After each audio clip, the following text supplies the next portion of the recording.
چند دن کی دنیا ہے، لڑائی جھگڑے کا موقع ہی کہاں ہے۔ ہم اپنے دلوں کو صاف کر کے لڑے ہوئوں سے صلح کر لیں، معاف کر دیں۔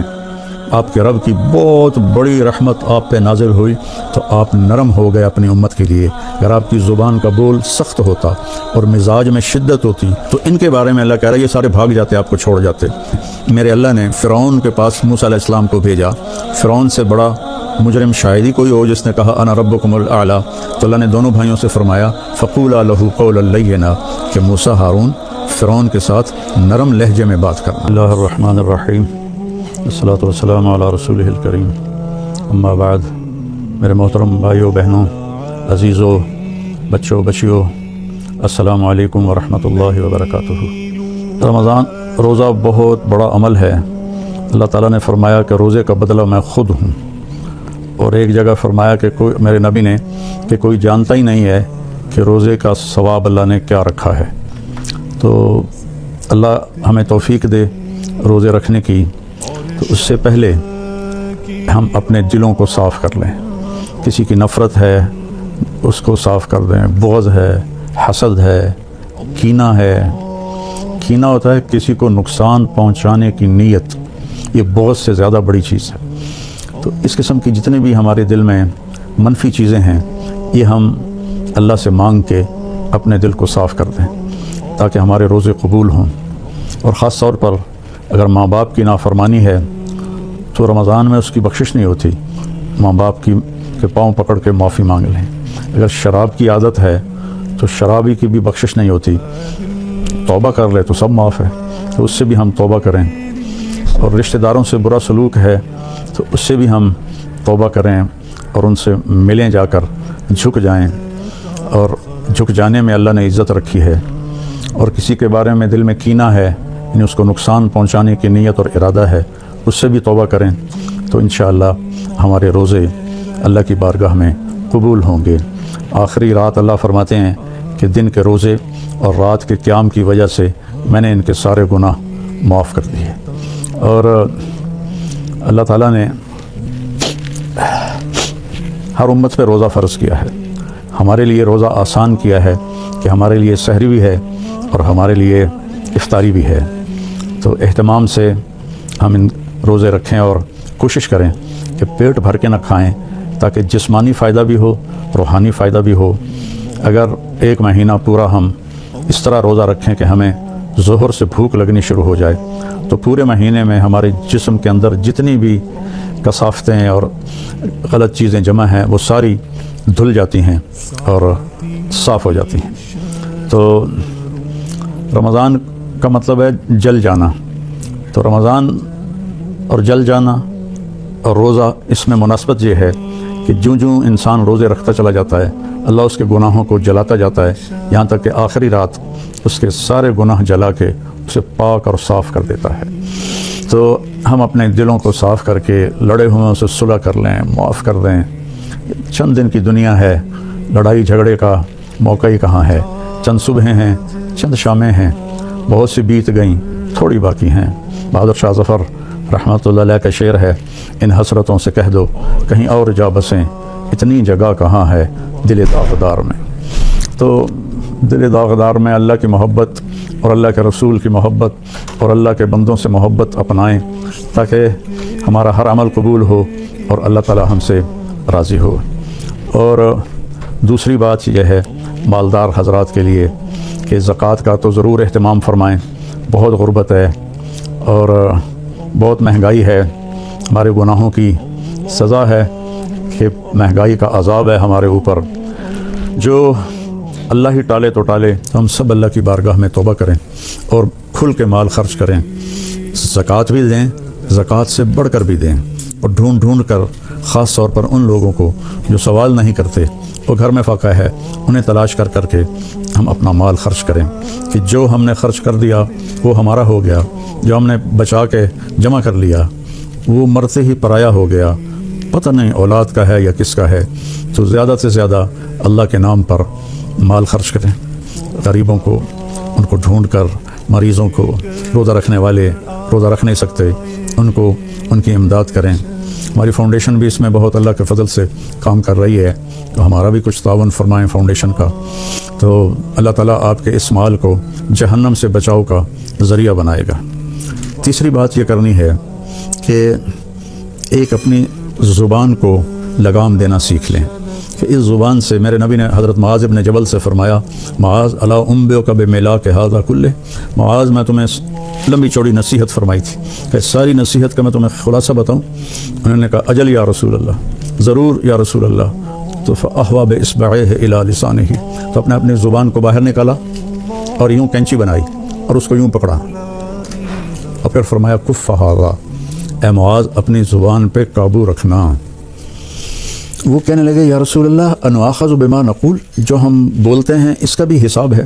تو آپ نے فرمایا سکلت کا امک ابن جبل، ارے جبل کے بیٹے تیری ماں تجھے روئے، وہل یکب الناس فی نار جہنم الا حصائد السنتہم، تمہیں پتہ ہے سب سے زیادہ جہنم میں دھکا دینے والی اس زبان ہوگی، اس کا گندا بول، گالی گلوچ، غیبت، جھوٹ، بہتان، نفرت کے انداز میں بولنا، حقارت کے انداز میں بولنا، ملازموں کے ساتھ گالی گلوچ کرنا، آپس میں گالی گلوچ کرنا، اور خاص طور پر میں جو حضرات یوٹیوب پر بیٹھ کے دین کی درس دے رہے ہیں ان کے آگے ہاتھ جوڑتا ہوں، اللہ کے واسطے اپنی زبان ٹھیک کرو، اپنی زبان ٹھیک کرو، اپنی زبان ٹھیک کرو۔ ایسے میرے نبی کے بارے میں آتا ہے ما کان فاحشا متفحشا، میرے نبی کبھی بھی بدخوئی اور بد کلامی کرنے والے نہیں تھے، اور میرے اللہ نے فرمایا فبما رحمت من اللہ لنت لهم ولو كنت فظا غلیظ القلب لانفضوا من حولك، میرے محبوب آپ کے رب کی بہت بڑی رحمت آپ پہ نازل ہوئی تو آپ نرم ہو گئے اپنی امت کے لیے۔ اگر آپ کی زبان کا بول سخت ہوتا اور مزاج میں شدت ہوتی تو لانفضوا، افراتفری میں جب لوگ بھاگتے ہیں نا تو اس کو انفزاز کہتے ہیں، جیسے کہیں کوئی دھماکہ ہو جائے تو لوگ افراتفری میں بھاگتے ہیں جدھر جس کا منہ ہوتا ہے۔ تو اللہ تعالیٰ فرما رہے ہیں یہ صحابہ جن کے بارے میں اللہ نے کہا کلن وعد اللہ الحسنی، میرے محبوب تیرے صحابہ کے لیے تیرے رب کا جنت کا وعدہ ہے، اور جن کے لیے حسنہ کا وعدہ ہے ان کے لیے دوسری آیت کہتی ہے ان الذین سبقت لهم من الحسنی اولئک عنہا مبعدون، جن کے لیے ہم نے حسنہ کا وعدہ کر دیا وہ جہنم سے بہت دور ہیں، لا یسمعون حسیسہا، اس کی آہٹ بھی نہیں سنیں گے، وہم فی ما اشتہت انفسہم خالدون، اور وہ جنت کی من چاہی نعمتوں میں ہمیشہ کی زندگی گزاریں گے۔ یہ ٹائٹل، یہ اعزاز، یہ خوشخبری صرف میرے نبی کے صحابہ کے لیے، چاہے وہ مہاجرین سابقین اولین ہوں، چاہے وہ درمیان والے ہوں، چاہے وہ طلقاء ہوں جو مکہ پہ ایمان لائے فتح مکہ پر، سب کے لیے میرے اللہ نے جنت کا وعدہ فرمایا۔ تو ان کے بارے میں اللہ کہہ رہا ہے یہ سارے بھاگ جاتے آپ کو چھوڑ جاتے۔ تو بھائیو اکثر جو ایک میں تو سنتا ہی نہیں ہوں، میرے سر میں درد رہتا ہے، لیکن کبھی کبھار کان میں پڑ جاتی ہے بات، تو اتنا شدید لہجہ ہوتا ہے اور اتنا حقارت آمیز لہجہ ہوتا ہے اور اتنا نفرت سے بھرا ہوا ہوتا ہے، خاص طور پر مذہبی معاملات میں اور اختلافی مسائل میں، اس قدر وہ آتش فشاں پہاڑ بن جاتے ہیں کہ ان کے منہ سے آگ نکلتی ہے۔ تو میرے نبی کی زندگی سیکھو کہ آپ نے کس طرح نرم رویے سے عرب کے سارے بت پرستوں کو رام کیا، اور اللہ تعالیٰ نے فرمایا کہ جاہد الکفار والمنافقین واغلظ علیہم، ان کے ساتھ آپ جہاد کریں، منافق اور کفار کے ساتھ، اور ان پر شدت اختیار کریں۔ لیکن آپ دیکھیں سیرت النبی میں کہ آپ نے عبداللہ بن ابی کو بھی کبھی برا نہیں فرمایا اور منافقین کو بھی کبھی برا نہیں فرمایا، اور آپ کی زبان سے کسی کے لیے دکھ بھرا بول نہیں نکلا۔ تو میں سارے بھائی بہنوں سے کہتا ہوں یہ وبا، یہ بلا ہمارے گھروں میں ہے، عورتوں میں ہے، مردوں میں ہے، صرف خطیبوں کی بات نہیں کر رہا۔ خطیب چونکہ ممبر پہ لوگوں کو خطاب کر رہا ہوتا ہے یا وہ یوٹیوب پہ لوگوں کو خطاب کر رہا ہوتا ہے، تو اس کی زبان میں اگر زہر ہو تو وہ کیا دین کا کام کر رہا ہے؟ وہ کوئی اور ہی کر رہا ہے، دین کا کام نہیں کر رہا ہے۔ میرے نبی نے، میرے اللہ نے فرعون کے پاس موسیٰ علیہ السلام کو بھیجا، فرعون سے بڑا مجرم شاید ہی کوئی ہو جس نے کہا انا ربکم الاعلی، تو اللہ نے دونوں بھائیوں سے فرمایا فقولا لہ قولا لینا، کہ موسیٰ ہارون فرعون کے ساتھ نرم لہجے میں بات کرنا۔ آپ اپنے اختلاف کو ظاہر کریں، لیکن اوروں کے یہ نفرت کا بول اور حقارت کا بول یہ اللہ کے ہاں بالکل پسندیدہ نہیں، اور اس بول میں، اس لہجے میں بات کرنا یہ کوئی دین کی بات نہیں ہے، یہ نفس کی شرارت ہے۔ تو میری آپ سے گزارش ہے میٹھا بول بولیں، اگلے کو عزت دیتے ہوئے اختلاف رائے کریں، نہ کہ نفرت و حقارت کے شعلے برساتی ہوئی زبان ہو اور اگلوں کا دل چیر کے رکھ دے۔ اور سارے گھر میں مستورات اور مرد سب سے کہتا ہوں کہ اپنی زبان کے بول کو میٹھا کر لیں، اپنے نوکروں نوکرانیوں کے ساتھ خاص طور پر درگزر اور نرمی کا معاملہ کریں، سختی کا معاملہ نہ کریں۔ ایک صحابی نے آ کر کہا، یا رسول اللہ، میرا خادم ہے، غلام، وہ غلط کام کرتا ہے تو میں اس کی پٹائی کرتا ہوں، تو اس کا کیا معاملہ ہوگا آخرت میں؟ آپ نے فرمایا، تیری پٹائی کو اور اس کی غلطی کو تولا جائے گا، اگر تیری پٹائی بڑھ گئی تو پکڑا جائے گا۔ اور تو وہ زار و قطار رونے لگے اور کہنے لگے، یا رسول اللہ، اس کا یہی علاج ہے کہ میں اسے آزاد کر دوں۔ تو انہوں نے اپنے غلام کو آزاد کر دیا۔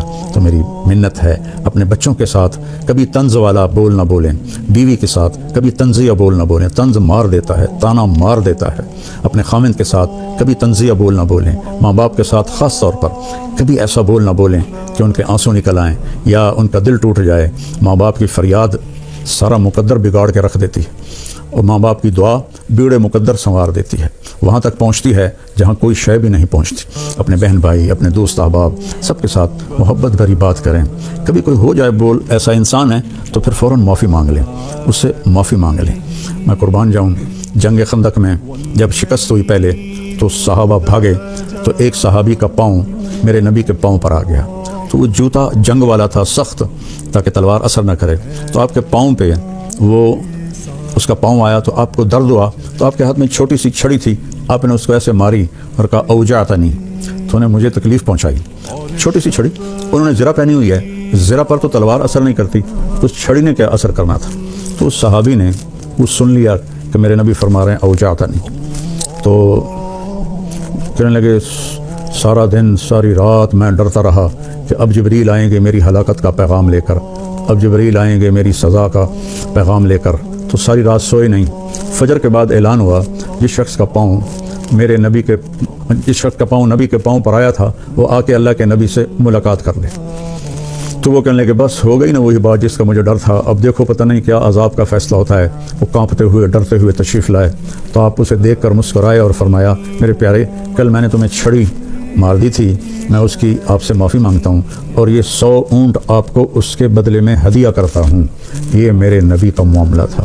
ہم لوگوں کے دل توڑ کر، کفر کے فتوے لگا کر، ایک دوسرے کو کافر کہہ کر، ہم ایسے اپنے غصے کی آگ میں جل بھن رہے ہوتے ہیں، تو ہماری بات کہاں اللہ کی بارگاہ میں قبول ہوگی؟ تو بھائیو، اختلاف کے بھی آداب سیکھو، اختلاف رائے کے بھی آداب سیکھو، اور بولنے کے بھی آداب سیکھو کہ ماں باپ سے کیسے بولنا ہے، بیوی سے، بچوں سے، خامند سے، بہن بھائیوں سے، اپنوں سے، غیروں سے، کوئی ایسا بول نہ نکلے۔ ابو دجانہ رضی اللہ تعالیٰ عنہ بہت بڑے صحابی ہیں، تو وہ فرمانے لگے ایک دن کہ میں تمہیں بتاؤں، میری بخشش کا سب سے بڑا عمل یہ ہے کہ میری زبان سے کسی کو دکھ نہیں پہنچا اور میرے دل میں کسی کے لیے نفرت نہیں ہے۔ تو یہی دو باتیں سارا معاشرہ اپنا لے، اور خاص طور پر جو ممبروں پر، یوٹیوب پر لوگوں کو دین سنا رہے ہیں، وہ خاص طور پر اس کو اپنائیں، ایک اچھی مثال پیش کریں، ایک اچھی مثال پیش کریں۔ گالم گلوچ اور بد زبانی میرے اللہ کی بارگاہ میں ہرگز قبول نہیں ہے، اور کسی سے ناراض ہیں تو اس کو معاف کر دیں، کوئی آپ سے ناراض ہے تو اس سے جا کے معافی مانگ لیں، تو ہمارے روزے انشاءاللہ قبول ہو جائیں گے۔ جو رمضان آتا ہے تو تراویح پہ مناظرے شروع ہو جاتے ہیں۔ میں ایسے ہی یوٹیوب دیکھ رہا تھا تو وہ ایک سامنے آیا، 20 تراویح پڑھنے والوں کو چیلنج۔ او بھائی، اللہ کے واسطے یہ چیلنج اپنے پاس رکھو۔ حضرت عمر رضی اللہ تعالیٰ عنہ نے 8 تراویح کا بھی حکم دیا ہے، صحیح حدیث ہے، اور آپ نے 20 تراویح کا 3 وتر کے ساتھ حکم دیا ہے، صحیح حدیث ہے۔ کوئی اس پہ عمل کر لیتا ہے، کوئی اس پہ عمل کر لیتا ہے، دونوں ٹھیک ہیں۔ باقی یہ نوافل ہیں، کوئی 20 پڑھو، 40 پڑھو۔ اہل مدینہ 40 پڑھتے تھے۔ یہ تراویح کا لفظ کہاں سے آیا کہ اہل مکہ 4 رکعت پڑھتے تھے، پھر 1 طواف کرتے تھے۔ ترویحہ کہتے ہیں تھوڑی دیر کے آرام کو، پھر 4 رکعت پڑھ کے اور 1 طواف کرتے تھے، تو اس طرح ان کو تھوڑا آرام بھی ہو جاتا تھا، پھر آگے شروع ہو جاتے تھے۔ مدینے والوں کو پتہ چلا کہ مکے والے تو ہر 4 تراویح کے بعد طواف کرتے ہیں، تو ہم کیا کریں؟ انہوں نے 40 رکعت پڑھنی شروع کر دی۔ تو اس پہ لوگوں کو تشویش میں نہ ڈالیں۔ 20 پڑھ رہا ہے وہ بھی ٹھیک کر رہا ہے، جو 8 پڑھ رہا ہے وہ بھی ٹھیک کر رہا ہے، جو 40 پڑھ رہا ہے وہ بھی ٹھیک کر رہا ہے۔ یہ قیام اللیل ہے، اللہ تعالیٰ کے نبی نے 3 دن صرف کیا، اس کے بعد نہیں کیا، اور ہم تو اس سے پورا مہینہ کرتے ہیں۔ اس کو حضرت عمر رضی اللہ تعالیٰ عنہ نے جاری فرمایا، اور دونوں صحیح روایات ہیں، 8 کی بھی 3 رکعت 11، اور 20 کی بھی اور 3 رکعت وتر۔ تو کثرت سے تلاوت کریں قرآن کی۔ بخاری شریف کی روایت ہے کانا رسول اللہ صلی اللہ علیہ وسلم اجود الناس، اللہ کے نبی سب سے زیادہ سخی تھے۔ وَأَجْوَدُ مَا يَكُونُ فِي رمضان حين يلقاه جبریل یاتیہ کل لیلۃ فیدارسہ القرآن، اور رمضان میں آپ بہت زیادہ سخی ہو جاتے تھے جب جبریل آتے تھے۔